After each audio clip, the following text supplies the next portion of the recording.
Power launching versus wavelength हमने discuss कर लिया था. Now we are about to discuss the equilibrium numerical aperture. Equilibrium numerical aperture, जैसे कि हम न्यूमेरिकल अपर्चर की बात करते हैं तो न्यूमेरिकल अपर्चर हमने देखा था कि ये रिफ्रैक्टिव इंडेक्स या कोई की डायमीटर या डेल्टा यानी रिफ्रैक्टिव इंडेक्स का डिफरेंस उन पे डिपेंड करता है. तो इस तरीके से हम लोग एक पैरामीटर आइडेंटिफाई करते हैं इक्विलिब्रियम न्यूमेरिकल अपर्चर, जिससे कि हम लोग बेसिकली उस पर्टिकुलर सोर्स के हिसाब से उसको, अगर ऑप्टिकल फाइबर में पावर कपल करनी है उसके हिसाब से कपलिंग लॉस को मेंटेन या मिनिमम करने के हिसाब से हम लोग एक दूसरा पैरामीटर आइडेंटिफाई करेंगे, उसको बोलेंगे इक्विलिब्रियम न्यूमेरिकल अपर्चर. तो ये होता क्या है, इसकी ज़रूरत क्यों पड़ी, सबसे पहले हम उसको देखते हैं. हम ये जानते हैं कि जो लाइट सोर्स है मेरा, वो कभी कभी उसके साथ मैं एक शॉर्ट पिक टेल या फ्लाई लीड अटैच करता हूं, जिससे कि मेरे पास कपलिंग इफेक्टिवली हो सके फाइबर के अंदर, है ना. सोर्स से फाइबर के बीच में जो कपलिंग है ऑप्टिकल लाइट की, उसको फैसिलिटेट करने के लिए मैं, यानी as a manufacturer, light source जो बनाता हूं वो लाइट सोर्स के साथ में एक शॉर्ट फाइबर पिक टेल या फ्लाई लीड कनेक्ट करता हूं. ठीक है. इससे होगा क्या, इससे ये होगा कि उसके कपलिंग लॉसेस कंपैरेटिवली मिनिमाइज कर सकता हूं मैं. ये मैं ऑलरेडी आपको लास्ट लेक्चर में डिस्कस कर चुका हूं, बता चुका हूं. अगर मैं लो कपलिंग लॉस को अचीव करना चाहता हूं तो उसके लिए मुझे एक सिस्टम फाइबर कनेक्ट करना पड़ेगा जिसकी नॉमिनल आइडेंटिकल न्यूमेरिकल अपर्चर होगी और कोर डायमीटर होगी, है ना. नॉमिनली आइडेंटिकल, ठीक है. न्यूमेरिकल अपर्चर यानी न्यूमेरिकल अपर्चर आइडेंटिकल हो चाहे कम, और उसकी कोर डायमीटर भी आइडेंटिकल हो, है ना. ये मेरे अगर मैं ऑब्वियसली अगर मेरे पास एक सोर्स है, suppose this is the source, ठीक है, ये सोर्स है, ठीक. यहाँ से मैंने एक उसकी लाइट को कनेक्ट करने के लिए यहाँ पर एक फ्लाई लीड कनेक्ट करी है मैन्युफैक्चरर के पॉइंट ऑफ व्यू से. अब मुझे यहाँ पर इस पॉइंट पर मुझे क्या लगाना है, एक फाइबर लगाना है ना. ये मेरा को फाइबर एक्सटर्नल कनेक्ट करना है ना. अगर मैं इस एक्सटर्नल फाइबर को कनेक्ट करने के लिए अपने कपलिंग लॉसेस को मिनिमाइज करने की कोशिश करता हूं तो मुझे क्या करना पड़ेगा, मेरी मिनिमम रिक्वायरमेंट है कि जिस फ्लाई लीड यानी जो पिक टेल है इस सोर्स के साथ जो डायरेक्टली कनेक्टेड है ना, ये कनेक्टेड है इस सोर्स के साथ already. This can be written as fly lead और पिक टेल. ये मैं ऑलरेडी आपको लास्ट लेक्चर में बता चुका हूँ, है ना. तो अगर मैं इस पिक टेल को या फ्लाई लीड को देखूं तो बेसिकली इसका न्यूमेरिकल अपर्चर और इसकी कोर डायमीटर कुछ डिफरेंट है ना. और इसका जो मैं अपने सिस्टम का फाइबर लगाऊंगा उसकी कोर डायमीटर और न्यूमेरिकल अपर्चर कुछ डिफरेंट है. तो मैं कोशिश करूंगा कि अगर मुझे इन दोनों को मैच करना है तो ऑटोमेटिकली क्या कि किस तरीके से मैं अपने बेसिकली कपलिंग लॉसेस को मिनिमाइज करने के लिए, कपलिंग लॉसेस को मिनिमम करने के लिए मैं किस तरीके से अपने सिस्टम फाइबर के साथ साथ जो मेरा फ्लाई लीड है उसको कनेक्ट करता हूँ, है ना. तो इस चीज़ को देखने के लिए मुझे मिनिमम रिक्वायरमेंट मेरी ये होगी कि मैं किसी तरीके से कुछ ऐसा करूँ जिससे कि ये जो रिक्वायरमेंट है ये फुलफिल कर सकें. उस रिक्वायरमेंट को फुलफिल करने के लिए मैंने ये देखा कि अगर मैं नॉमिनली आइडेंटिकल न्यूमेरिकल अपर्चर और कोर डायमीटर के फाइबर को कनेक्ट करता हूँ अपनी फ्लाई लीड के साथ तो मुझे कपलिंग लॉसेस कंपैरेटिवली कम मिलेंगे. अब अगर कपलिंग लॉसेस मुझे देखने हैं तो कपलिंग लॉस यानी एक एक्सेस पावर लॉस, है ना. लेकिन ये एक्सेस पावर लॉस जो है ये initial length of the system fibre, जो मैंने एक्सटर्नल जिस फाइबर के थ्रू सिस्टम के अंदर मुझे अपनी लाइट को प्रोपेगेट करना है, not connected to the source but just after the source, जब मैं सिस्टम फाइबर कनेक्ट करूंगा वहां पर उसकी कुछ डिस्टेंस में, उसकी स्टार्टिंग की कुछ डिस्टेंस में, लगभग फ्यू टेंस ऑफ मीटर्स, यहाँ लिखा है मैंने फ्यू टेंस ऑफ मीटर्स, है ना. उस डिस्टेंस में मेरे कपलिंग लॉस, इस कपलिंग लॉस के साथ साथ एक एक्सेस पावर लॉस भी अकर होता है. एक्सेस पावर लॉस अकर होने का क्या रीज़न है, वो ये कि जब मैं सिस्टम से मेरे लाइट निकलेगी तो उसके पास कई सारे मोड्स हैं, है ना. लेकिन जब मैं उस ऑप्टिकल फाइबर में प्रोपेगेट करूंगा लाइट तो उसकी डायमीटर पे, उसके रिफ्रैक्टिव इंडेक्स पे, उसकी न्यूमेरिकल अपर्चर पे ऐसे बहुत सारे पैरामीटर्स हैं, उनके ऊपर डिपेंड करता है कि मेरा कितने नंबर ऑफ मोड्स उस ऑप्टिकल फाइबर में ट्रैवल करेंगे। तो अगर देयर इज अ पॉसिबिलिटी कि मेरे पास नंबर ऑफ मोड जो कि सोर्स से निकल रहे हैं वो ज़्यादा है, लेकिन नंबर ऑफ मोड्स जो कि सिस्टम फाइबर के अंदर जा रहे हैं वो कम है, मतलब सिस्टम फाइबर के अंदर कुछ नंबर ऑफ सोर्सेज आगे कुछ नंबर ऑफ मोड्स आगे कैरी नहीं होंगे, और ऐसे केस में मैं ये बोलता हूँ कि उस पर्टिकुलर केस में मेरे पास जो मोड्स का लॉस हो रहा है ना, वो होगा इनिशियली सिस्टम फाइबर की इनिशियल लेंथ में, लगभग initial few tens of metres के अंदर सिस्टम फाइबर में वो एक्सेस पावर लॉस होगा। ये बेसिकली मोड का ट्रांसफॉर्मेशन है कि मेरे सारे के सारे मोड डाई आउट हो जाएंगे, कुछ मोड्स डाई आउट हो जाएंगे, उन सारे मोड्स को कैरी नहीं कर सकता एक ऑप्टिकल फाइबर। तो अगर किसी और टाइप का ऑप्टिकल फाइबर है तो ऐसे केस में सारे के सारे मोड को कैरी करना फाइबर के लिए पॉसिबल नहीं है, तो वो within the initial few metres of range of the system fibre वो डाई आउट होंगे और उसकी वजह से एक एक्सेस पावर लॉस मुझे मिलेगा। ठीक, दिस एक्सेस लॉस, ठीक है, is a result of non propagating modes scattering out of the fibre, है ना। अब जब मोड डाई आउट होंगे इसका मतलब ये थोड़ी है कि वो आगे जाकर के उनकी इंटेंसिटी कंपैरेटिवली कम हो जाएगी।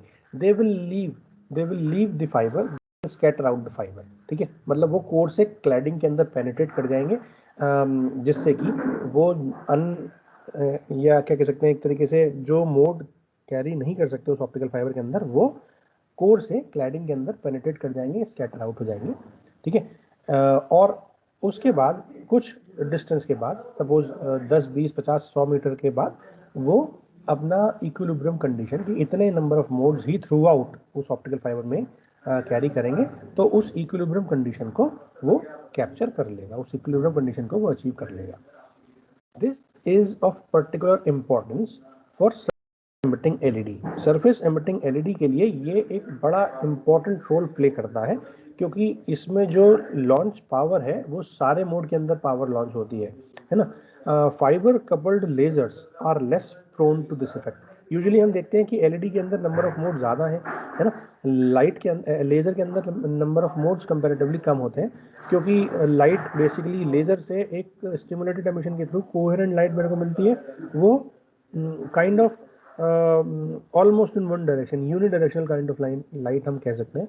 लेकिन एलईडी में, सरफेस एमिटिंग एलईडी में खास तौर से वहाँ पर लाइट की जो एक तरीके से रेडिएशन पैटर्न है ना, पावर डिस्ट्रीब्यूशन पैटर्न उस पर्टिकुलर लाइट सोर्स का, वो मेरा कंपैरेटिवली ज़्यादा है ना। अगर मैं हाफ पावर बीम विड्थ निकालता हूँ लाइट के लिए उस पर्टिकुलर सरफेस एमिटिंग एलईडी के लिए, तो वो भी ज़्यादा होगी, और उसकी वजह से नंबर ऑफ मोड्स मेरे ज़्यादा होंगे as compare to the lasers. तो ये सेम इफेक्ट मेरा लेजर के अंदर कंपैरेटिवली कम होता है और मेरा सरफेस एमिटिंग एलईडी के लिए कंपैरेटिवली ज़्यादा होता है, क्योंकि हम देखते हैं कि लेज़र जो है वो यूनिफॉर्म डायरेक्शन में ही लाइट को एमिट करते हैं, उनका जो पावर की जो रेडिएशन पैटर्न की विड्थ है वो कंपैरेटिवली स्मॉल है, और ऐसे केस में लाइट की डायरेक्शनैलिटी मेरी काफ़ी हद तक काफ़ी अच्छी है in the lasers as compare to the LEDs. Excess power loss को एनालाइज केयरफुली करना किसी भी सिस्टम डिज़ाइनर के पॉइंट ऑफ व्यू से बहुत इंपॉर्टेंट है, क्योंकि अगर मैं 100 मोड जनरेट कर रहा हूँ एक सोर्स से, और उसके आगे मैंने एक ऐसा फाइबर लगाया जो केवल 1 या 2 ही मोड को कनेक्ट कर पा रहा है या कैरी कर पा रहा है, तो ऐसे केस में क्या होगा, मेरी सारी की सारी पावर, है ना, हमने अभी देखा पावर पर मोड, तो अगर मैं एक मोड की पावर देखता हूँ, टोटल पावर तो सेम रहेगी, बट जो पावर पर यूनिट मोड है वो मेरा कंपैरेटिवली कम हो जाएगा, और चूंकि नंबर ऑफ मोड्स आगे कैरी कम होंगे उस ऑप्टिकल फाइबर के डिज़ाइन के हिसाब से, तो ऐसे केस में मेरी पावर लॉस बढ़ जाएगी। तो ये एक्सेस पावर लॉस जो होगा ना, ये होगा केवल और केवल मोड की कपलिंग की वजह से, मोड मेरे आगे कैरी नहीं कर पा रहे हैं, है ना। और ऐसे केस में मुझे इस चीज़ को आइडेंटिफाई करना, क्योंकि कपलिंग एफिशिएंसी के साथ साथ ये एक्सेस पावर लॉस भी पिक्चर में आएगा, तो मुझे इस चीज़ को केयरफुली एनालाइज करना बहुत ज़रूरी रहेगा। ऐसे केस में अगर मैं इसकी एक फाइबर लेंथ और न्यूमेरिकल अपर्चर का एक ग्राफ प्लॉट करके आपको बताऊं, तो इस फिगर के थ्रू आप देख सकते हो कि जितनी मीटर की लेंथ पे मैं जाता जा रहा हूँ, वैसे वैसे मेरी न्यूमेरिकल अपर्चर इफेक्टिवली कम होती जा रही है। न्यूमेरिकल अपर्चर को हम क्या बोलते हैं, power collecting capability of the fibre. तो अगर मेरी इफेक्टिव न्यूमेरिकल अपर्चर या इक्विवेलेंट न्यूमेरिकल अपर्चर कम हो रही है, इसका मतलब क्या है कि जितना डिस्टेंस पर मैं जा रहा हूँ पावर कलेक्टिंग कैपेबिलिटी मेरी उतनी ही ज़्यादा है। आप देख सकते हो जब मैंने सोर्स इस 0 पॉइंट पर मैंने क्या लगाया, इधर मेरा सोर्स है, यहाँ पर मेरा सोर्स है, ठीक है, लाइट का सोर्स है, और इस डायरेक्शन में मेरा सिस्टम फाइबर है, ठीक है। अब मैंने इस सोर्स के साथ सिस्टम फाइबर को कनेक्ट करा। मैंने आपको बोला कि स्टार्टिंग में देखो आप initial few tens of metres, लगभग इतना देखो, यहाँ पर पावर मेरी कंपैरेटिवली पावर कलेक्टिंग कैपेबिलिटी मेरी 35% से लेकर के लगभग 20% तक डिक्रीज हो रही है। आफ्टर 50 मीटर और लगभग 60 मीटर के आसपास के बाद से इट गोज कांस्टेंट, ठीक है।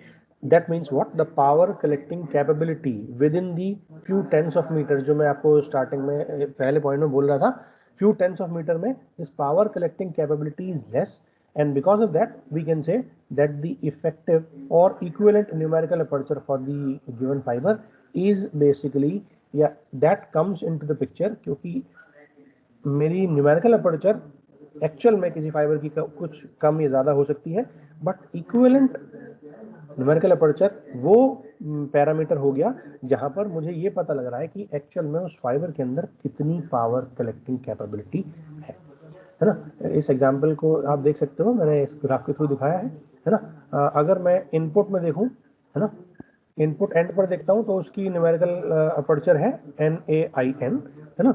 और अगर मैं कुछ दूरी पर जाकर के देखता हूँ लाइट की एमिटिंग एरिया, खास तौर से cross sectional area of the fibre core, अगर मैं लेस देन लेता हूँ तो ठीक है, तो पावर को मैं किस तरीके से दूंगा, उस पावर को कैलकुलेट करने के लिए मैं ये चेक करूंगा कि this PLED, that means power generated from LED and the power is going into the step index fiber, यानी this LED comma step, that means power LED से step index fiber के अंदर जा रही है, and that is equals to what, that is equals to PS, that is total power emitted from the source into the numerical aperture square, ठीक है।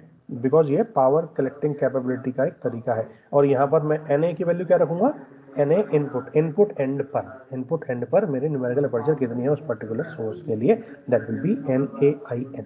Now अगर मैं देखूं तो लगभग हम ये जो इक्विलिब्रियम कंडीशन बोलते हैं, जहां पर मेरी numerical aperture equivalent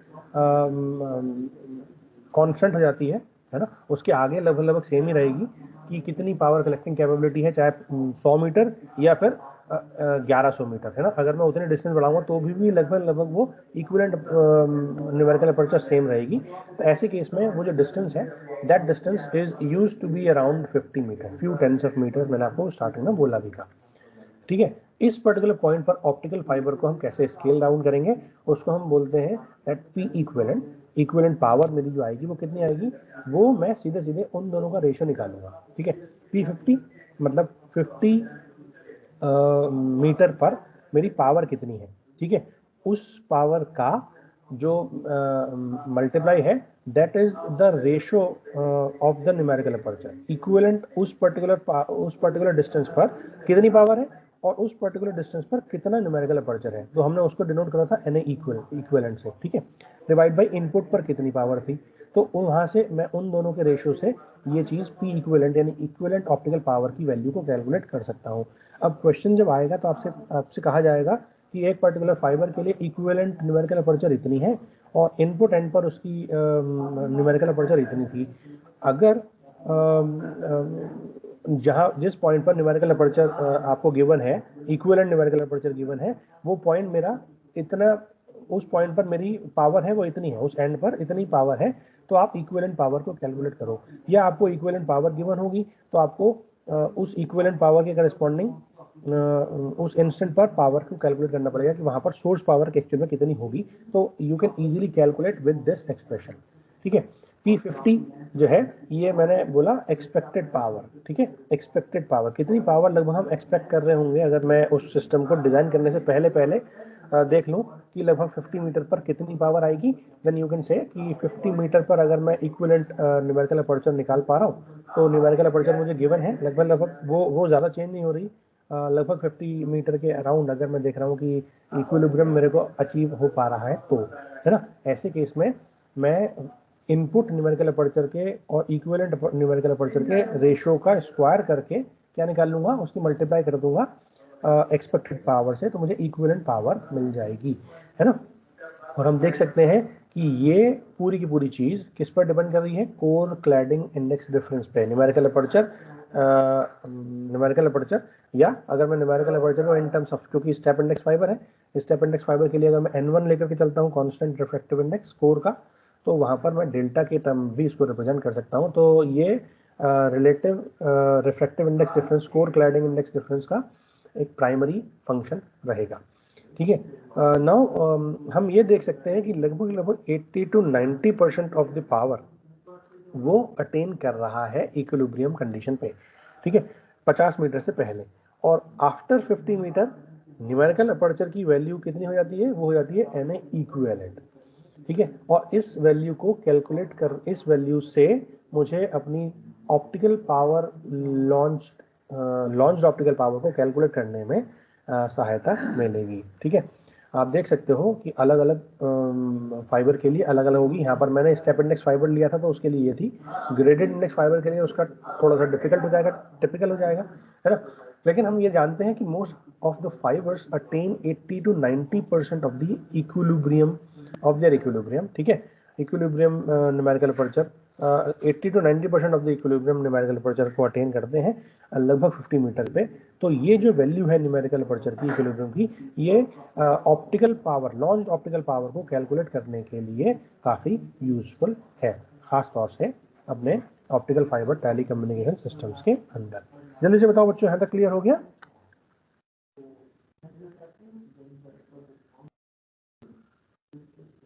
yes sir. Yes sir. इसके बाद एक टॉपिक है, हालांकि वो सिलेबस में नहीं है, बट कभी कभी एग्जाम में उसके इफेक्ट्स पूछे जा सकते हैं, उसके तरीके पूछे जा सकते हैं कि किस तरीके से हम लोग लेंसिंग करते हैं बेसिकली सोर्स से फाइबर के बीच में ऑप्टिकल लाइट की। तो यहाँ पर मैं ये आपको केवल एक इमेज दिखाना चाह रहा हूँ कि मेरे कई सारे तरीके हैं लेंसिंग स्कीम्स के, जिससे मैं अपने कपलिंग लॉसेस को काफ़ी हद तक मिनिमाइज कर सकता हूँ या कपलिंग लॉसेस को इम्प्रूव कर सकता हूँ, कपलिंग लॉस कम कर सकता हूँ, ठीक है। तो यहाँ 6 तरीके मैंने आपको दिखाए हैं। एक तरीका ये हो सकता है कि जो एक्टिव एरिया एलईडी है ना, ये केवल तरीके हैं जिनमें सोर्स के साथ मैंने फ्लाई लीड कनेक्ट नहीं करी है। अगर फ्लाई लीड कनेक्ट करी है तो ऑटोमेटिकली मुझे फाइबर को फाइबर के साथ कनेक्ट करना है ना। तो इसका तरीका कुछ डिफरेंट है, ये फाइबर टू फाइबर कपलिंग है। मैं अगर सोर्स टू फाइबर कपलिंग की बात कर रहा हूँ, जहां पर मैंने सोर्स के एंड पर फाइबर नहीं लगाया है, ये स्पेशली उनके ही 6 टेक्निक्स है, ठीक है। तो इसमें आप देख सकते हो कि ये राउंडेड एंड फाइबर है। हम देखते हैं कि मेरा जो फाइबर का एक्सेप्टेंस एंगल है वो लगभग इतना है ना, और मेरी जो ऑप्टिकल सोर्स से जो लाइट एमिट हो रही है वो लगभग इतनी है, ठीक। अब अगर मैं इन दोनों चीज़ों को देखूं तो इतनी पावर तो मेरी लॉस हो गई। तो क्या मैं ऐसा करूं कि अगर मैं इस फाइबर के एंड को स्ट्रेट कट ना करके वर्टिकली मैं उसके एंड को राउंडेड कर दूं, ठीक है। उसके एंड को राउंडेड करूंगा तो ऑटोमेटिकली होगा क्या, उसके एंड को अगर मैं राउंडेड करूंगा तो ऑटोमेटिकली जो ये वाला पॉइंट था बिल्कुल सेंटर वाला, जहां पर ये वाला है ना, अगर मैं फाइबर को यहाँ से कनेक्ट कर रहा हूँ, फॉर एग्जाम्पल यहाँ से straight line, for example this, ठीक है। तो अगर ये फाइबर का एंड है ऑटोमेटिकली, तो मैंने इस करा क्या, इस पॉइंट की डिस्टेंस अभी भी सोर्स से सेम रही, ये डिस्टेंस अभी भी कांस्टेंट है, देख सकते हो आप, दिस डिस्टेंस इज कांस्टेंट, ठीक है। मेरी पावर किस पोर्शन पर एक्सेप्टेंस एंगल को रिजेक्ट कर रही थी, एक्सेप्टेंस एंगल की वजह से रिजेक्ट हो रही थी, वो है मेरा फार एंड फ्रॉम दी या नियर टू द क्लैडिंग के पास वाला एरिया। तो क्लैडिंग के पास वाले एरिया की डिस्टेंस अगर मैं थोड़ी सी ज़्यादा कर दूं तो ऑटोमेटिकली अगर वो सोर्स यहाँ से की जगह यहाँ पर कनेक्ट हो तो उसकी पावर शायद इतनी कनेक्ट हो जाए, है ना। तो जो लॉस है वो केवल इतना ही हो, तो उस लॉस को थोड़ा सा कम कर सकते हैं अगर मैं इसके एंड को राउंड कर देता हूँ, ठीक है। दूसरा तरीका है कि मैं सोर्स पर ये एक राउंड कर्वेचर लगा दूं, है ना, स्फेरिकल सरफेस एलईडी को मैं डिजाइन करूं।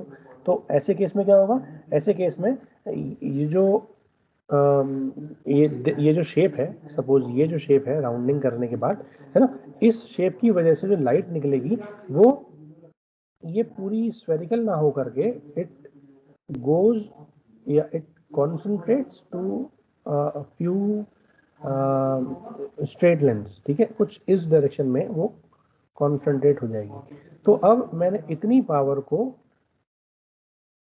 इसकी डायरेक्शनलिटी को बढ़ा दिया।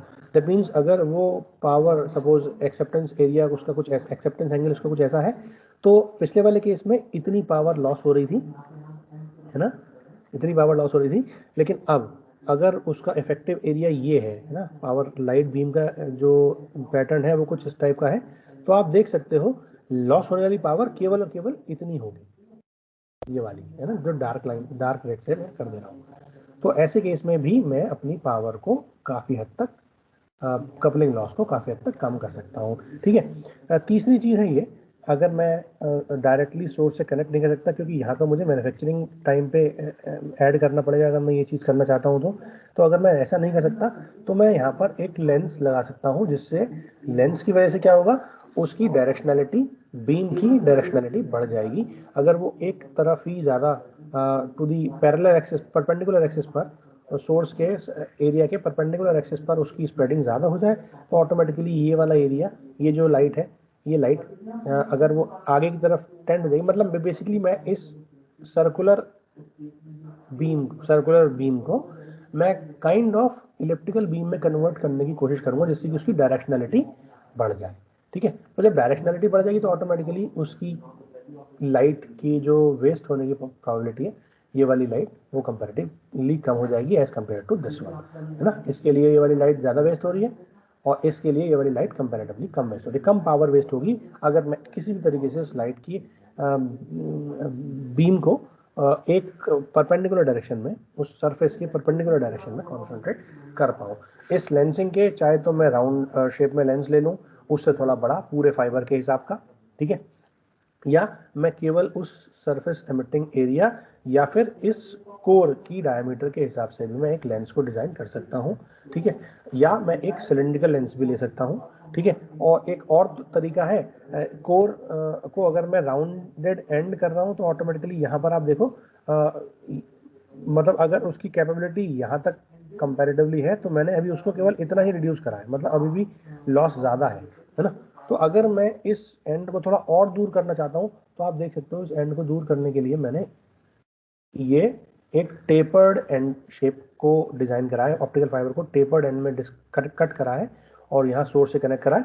ऐसे केस में क्या होगा, ऐसे केस में ये टेपर्ड एंड की वजह से लाइट यहाँ तक भी अगर आ रही है और यहाँ पे भी वो कनेक्ट, यहाँ पर भी वो अगर एंटर हुई तो ऑटोमेटिकली इट विल पेनिट्रेट, ठीक है। तो एक्सेप्टेंस एंगल भले ही चाहे एक्सेप्टेंस एंगल के फॉर्म में अगर मैं उसको कनेक्ट करने की कोशिश करता हूँ तो with this lensing scheme I can do that, ठीक है। यहाँ तक जल्दी से बताओ बच्चों, क्लियर है? Yes sir. तो यहाँ पर हम लोग का यूनिट नंबर 4 का, है ना, ये जो डिटेक्टर्स हैं और जितनी भी पावर लॉन्चिंग स्कीम्स हैं उसका फर्स्ट पार्ट कंप्लीट हुआ। सेकंड पार्ट में हम लोग पढ़ेंगे डिटेक्टर्स। अभी तक हमने सोर्स पढ़े, है ना, सोर्स के बाद उस सोर्स को फाइबर से कनेक्ट कैसे करना है हमने वो देख लिया, पावर कपलिंग कैसे करते हैं।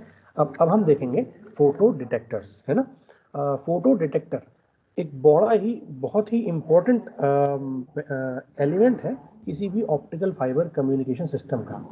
क्यों?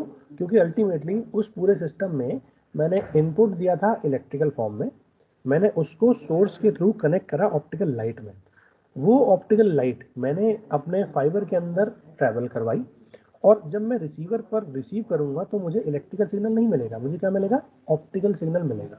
तो मेरी प्राइमरी रिक्वायरमेंट क्या रहेगी कि मैं उस ऑप्टिकल सिग्नल से अपने इलेक्ट्रिकल सिग्नल को, ऐसे केस में मुझे ऑप्टिकल डिटेक्टर्स का इस्तेमाल करना पड़ेगा।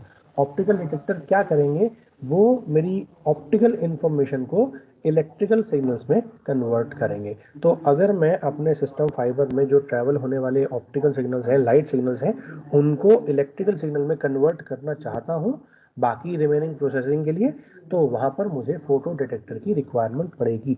यानी रिसीवर साइड का सबसे इंपॉर्टेंट एलिमेंट, बेसिक एलिमेंट क्या है, फोटो डिटेक्टर है, ठीक। अब फोटो डिटेक्टर क्या काम करेगा, वो ल्यूमिनेसेंट पावर यानी ऑप्टिकल पावर को जो उसके ऊपर पड़ रही है उसको सेंस करेगा और उसको कन्वर्ट करेगा उस ऑप्टिकल पावर के वेरिएशन को इनटू वेरिंग करंट। ठीक है, उस करस्पॉन्डिंग करंट एलिमेंट की फॉर्म में उस पावर को कन्वर्ट करेगा जो पावर उसने ऑप्टिकल फॉर्म में सेंस करी है। तो बेसिक प्रिंसिपल मेरा यह है कि मैं किसी भी तरीके से अपने ऑप्टिकल सिग्नल को इलेक्ट्रिकल या इक्विवेलेंट इलेक्ट्रिकल सिग्नल में कन्वर्ट कर पाऊँ। ऑप्टिकल सिग्नल जनरली कंपैरेटिवली काफ़ी कम पावर के होते हैं और फाइबर एंड से जब वो बाहर निकलेंगे, फाइबर के अंदर तो वहाँ कोई डिस्टॉर्शन नहीं है, लेकिन फाइबर से जैसे वो फ्री स्पेस के अंदर आएंगे वहाँ पर मेरे डिस्टॉर्शन काफ़ी ज़्यादा है। तो अगर मैं अपने फोटो डिटेक्टर से अपनी ऑप्टिकल पावर को इफ़ेक्टिवली रिसीव करना चाहता हूँ या इफ़ेक्टिवली कन्वर्ट करना चाहता हूँ इलेक्ट्रिकल फॉर्म में, तो मेरी प्राइमरी रिक्वायरमेंट ये है कि वो फोटो डिटेक्टर की परफॉर्मेंस जो है वो काफ़ी अच्छी हो। उस परफॉर्मेंस के कई सारे पैरामीटर्स हो सकते हैं, मैंने आपको 2-3 यहाँ पर मेंशन करने की कोशिश करी है कि एक तो सेंसिटिविटी उसकी कंपैरेटिवली अच्छी हो और उसका रिस्पॉन्स काफ़ी अच्छा हो। ठीक है, क्योंकि उस सेंसिटिविटी से वो क्या करेगा, कम पावर की ऑप्टिकल लाइट को भी वो इक्विवेलेंट सिग्नल में कन्वर्ट कर देगा। दूसरी चीज़, जितना सेंसिटिव रहेगा उतना ही जितना उसका अच्छा रिस्पॉन्स रहेगा, सेंसिटिव रहेगा, उतनी ही इफेक्टिवली वो लाइट को मेरी इलेक्ट्रिकल सिग्नल में कन्वर्ट कर पाएगा, है ना। उसके साथ साथ वो फोटो डिटेक्टर नॉइज ऐड ना करे, क्योंकि अल्टीमेटली जब वो फ्री स्पेस में लाइट आएगी ऑप्टिकल फाइबर से फ्री स्पेस में डिटेक्टर से पहले, तो वहाँ पर उसके पास कुछ ना कुछ नॉइज आएगी जब वो स्कैटरिंग करेगी लाइट, क्योंकि लाइट एक मीडियम से दूसरे मीडियम में जाती है तो वहाँ पर स्कैटरिंग फिनोमेना या रिफ्रैक्शन फिनोमेना होते हैं, उसकी वजह से सिस्टम में नॉइज़ क्रिएट होगी। तो उस नॉइज़ को वो ऐड ना करे, ऐसा ना हो कि वो अपनी वजह से भी कुछ ना कुछ नॉइज़ क्रिएट कर दे। उसका रिस्पॉन्स टाइम फास्ट होना चाहिए, क्योंकि मैं जानता हूँ कि ऑप्टिकल लाइट की जो फ्रीक्वेंसी है वो काफ़ी ज़्यादा होती है, तो अगर उसका रिस्पॉन्स की इसकी स्पीड कंपैरेटिवली कम हुई तो ऑटोमेटिकली अगर वो स्लोली रिस्पॉन्स करेगा तो देयर मे बी चांसेस कि वो कुछ करस्पॉन्डिंग बिट्स को रिजेक्ट कर चुका है ना। तीसरी चीज़ सबसे बड़ी इंपॉर्टेंट है वो ये कि उसकी बैंडविड्थ कंपैरेटिवली लार्ज होनी चाहिए, क्योंकि हम देखते हैं हमने जो ऑप्टिकल सिग्नल्स इस्तेमाल कर रहे हैं अपने प्रोपेगेशन में वो ऑप्टिकल सोर्स से काफ़ी ज़्यादा बैंडविड्थ के होते हैं, है ना। हालांकि डिस्पर्जन की वजह से कुछ ना कुछ बैंडविड्थ कम होगी, बट वो बैंडविड्थ उस सिग्नल की टेपरिंग में काम आ जाएगी, मतलब उसके टेपर एक तरीके से उसकी पल्स की ब्रॉडनिंग में काम आएगी। उसके साथ अगर मैं मल्टीप्लेक्सिंग फॉर्म में या किसी और फॉर्म में कई सारे सिग्नल्स को भेज रहा हूँ तो वो क्यूमुलेटिव बैंडविड्थ अगर ज़्यादा है तो अल्टीमेटली उसको पूरी रेंज, उस रिसीवर को, उस फोटो डिटेक्टर को उस पूरी ऑप्टिकल रेंज को डिटेक्ट करना है, जिससे कि मेरा कोई भी सिग्नल या किसी भी सिग्नल का कोई भी पार्ट बेसिकली लॉस ना हो जाए। ये मेरी मिनिमम रिक्वायरमेंट है फोटो डिटेक्टर की। अब फोटो डिटेक्टर कई सारे टाइप के हो सकते हैं, चूंकि हम लोग इलेक्ट्रॉनिक्स फॉर्म में बात करते हैं और मेनली इलेक्ट्रॉनिक फोटो डिटेक्टर्स ही इस्तेमाल होंगे, क्योंकि हमने सोर्स भी जितने पढ़े हैं वो सारे इलेक्ट्रॉनिक ही पढ़े हैं, है ना। हमने एलईडी पढ़ा, हमने लेज़र पढ़े, लेज़र भी हमने हीलियम नियॉन नहीं पढ़ा, हमने सेमीकंडक्टर लेज़र पढ़ा। तो सेमीकंडक्टर फिनोमेना को इस्तेमाल करते ही हम लोग फोटो डिटेक्टर्स बनाने की कोशिश करेंगे। जिस तरीके से मैं अपने फोटॉन्स, है ना, अगर डायोड पर एक सिंपल डायोड है मेरे पास, उस डायोड के ऊपर अगर मैं लाइट इंजेक्ट करूं, लाइट इंसर्ट करूं, फोटोन को इंजेक्ट करूं, तो बेसिकली वो क्या करेगा, वो एक नॉर्मल मॉलिक्यूल को इलेक्ट्रॉन होल पेयर में कन्वर्ट करेगा। इस इलेक्ट्रॉन होल पेयर का कन्वर्जन एक एलईडी एक सिंपल फोटो डायोड में with the help of photon, ये बोला जाता है फोटो इलेक्ट्रिक इफेक्ट, और इसको बोलते हैं इनर फोटो इलेक्ट्रिक इफेक्ट। क्यों बोलते हैं, क्योंकि ये डायोड के अंदर हो रहा है, डायोड से बाहर नहीं आ रहा, सरफेस के अंदर है। इस इमेज के थ्रू मैंने इस पर्टिकुलर कॉन्सेप्ट को दिखाने की कोशिश करी है। अभी फिलहाल के लिए आप ये मत अज्यूम करो कि ये एक निगेटिव बायस है, मैंने अभी फिलहाल के लिए अज्यूम करो कि यहाँ पर कोई बायसिंग नहीं दे रखी है। जब कोई बायसिंग नहीं है तो ऑटोमेटिकली इसकी बैंड, उसका जो डिप्लीशन लेयर है वो लगभग इस रीजन में होगा, है ना। क्योंकि जब मैं नेगेटिव बायसिंग लगाऊंगा तो उसकी डिप्लीशन लेयर बढ़ेगी, और जब मैं पॉजिटिव बायसिंग लगाऊंगा तो उसकी डिप्लीशन लेयर कम होगी। मैं अभी विदाउट एनी बायसिंग बात कर रहा हूँ, ठीक है। इस विदाउट एनी बायसिंग में तो क्या जब मैं P और N जंक्शन को कनेक्ट करूंगा, P और N को कनेक्ट करूंगा मटेरियल को, तो ऑटोमेटिकली यहाँ पर एक डिप्लीशन लेयर क्रिएट होगी।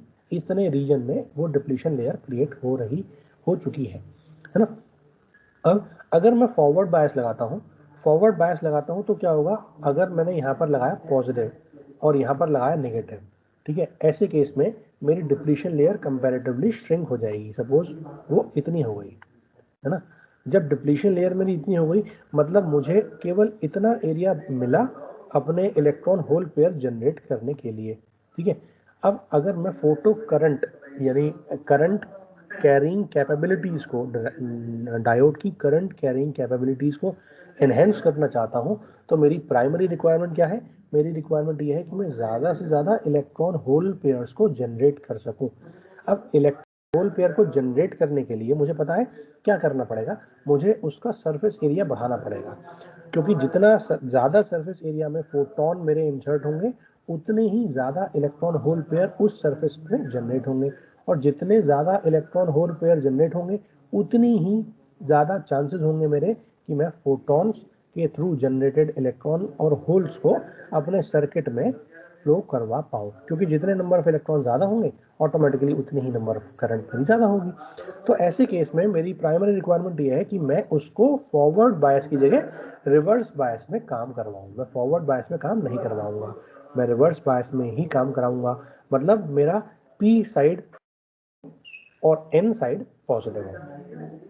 ठीक है बच्चों, लाइट चली गई है, तो देयर में भी ए पॉसिबिलिटी कि शायद कुछ सेकंड्स में ये कनेक्शन डिस्कनेक्ट हो, तो I will come back to you. ठीक है, जैसे ही आपको आवाज आनी बंद हो जाए, आप मुझे तुरंत इन्फॉर्म कर देना। ठीक है बच्चों?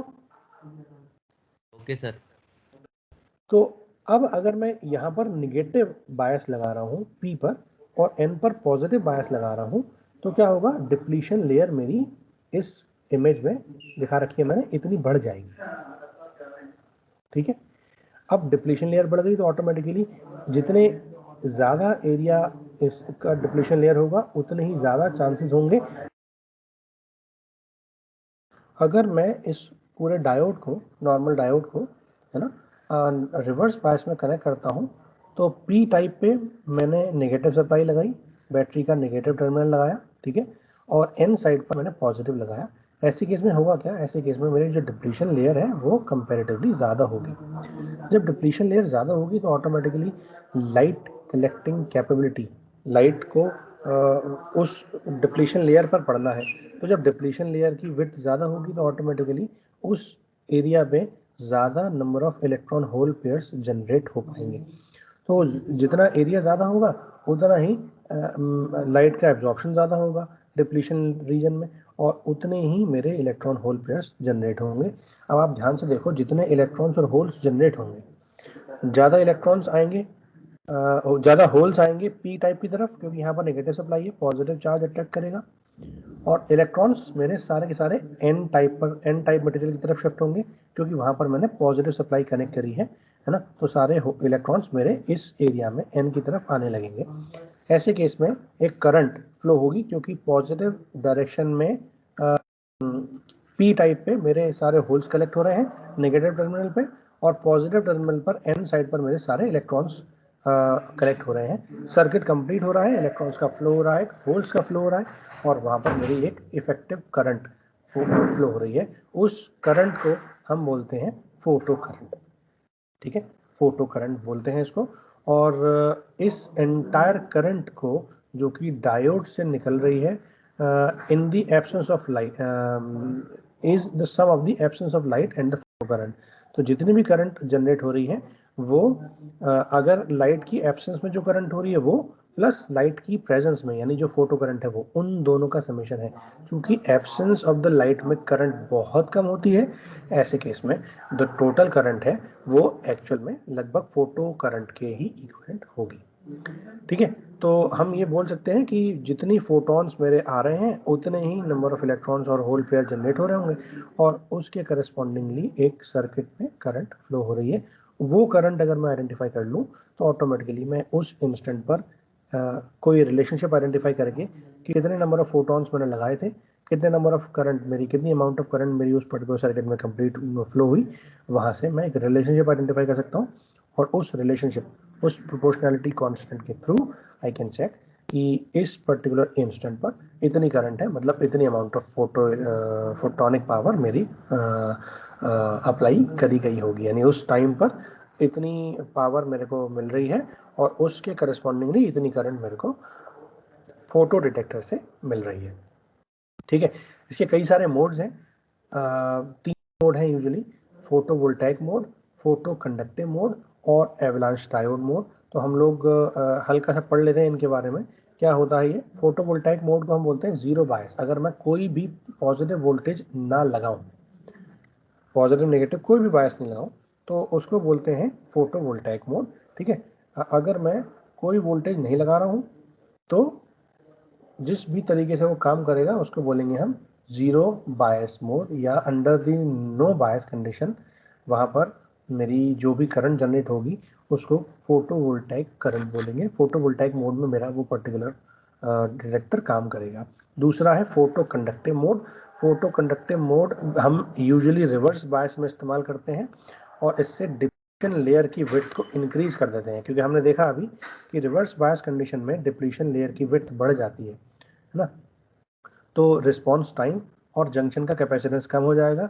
इसकी ये यूजुअली फास्ट भी होती है, लेकिन ये इलेक्ट्रॉनिक नॉइज को डिस्प्ले करती है। तीसरा जो मेरा इंपॉर्टेंट मोड है वो है एवलांच डायोड मोड। ये काफ़ी हाई रिवर्स बायस कंडीशन में काम करता है। इस कंडीशन में हम बोलते हैं कि यहाँ पर मेरा फोटॉन्स की वजह से फोटॉन्स की वजह से जो इलेक्ट्रॉन होल का जनरेशन हो रहा होता है वहाँ पर मल्टीप्लिकेशन होता है। ठीक है, और इस कंडीशन को हम एवलांच ब्रेकडाउन कंडीशन भी बोलते हैं, जिससे कि photo produce electron hole pair breakdown condition तक पहुँचते हैं। यहाँ पर इंटरनल गेन मेरा काफ़ी ज़्यादा होता है और उसकी वजह से मेरा रिस्पॉन्स टाइम कंपैरेटिवली बहुत कम हो जाता है, मतलब बहुत कम, ये बहुत फास्ट हम अपने डिवाइस को बेसिकली काम करा सकते हैं। तो 3 मोड हैं, एक नो बायस, एक कंपैरेटिवली ठीक ठाक बायस, ज़्यादा नहीं, ठीक है, और एक वेरी हाई बायस लेकिन वेरी हाई रिवर्स बायस। ठीक है, ये चूंकि फोटो डिटेक्टर है, ये तीनों के तीनों ये फोटो किसी मोड में काम करें, रिवर्स बायस तो रिक्वायरमेंट है ही, तो या तो जीरो बायस हो या रिवर्स बायस हो। तो फोटो कंडक्टिव मोड ये रिवर्स बायस में, लेकिन ज़्यादा रिवर्स बायस नहीं, और ये एवलांच डायोड मोड जो होता है ये कंडीशन में काम करते हैं। ठीक है बच्चों, अब मैं समझता हूँ शायद इसके आगे का जो कितने टाइप के फोटो डिटेक्टर्स हैं, पिन, पीएन तो हमने डिस्कस कर लिया, एक होता है पीआईएन और एक होता है avalanche photo diode, APD in short. तो वो हम लोग नेक्स्ट लेक्चर्स में डिस्कस करेंगे वन बाय वन। ठीक है, तो आज के लिए मैं समझता हूँ सफिशिएंट है। ठीक है बच्चों, क्लियर हो गया? यस सर, ठीक है।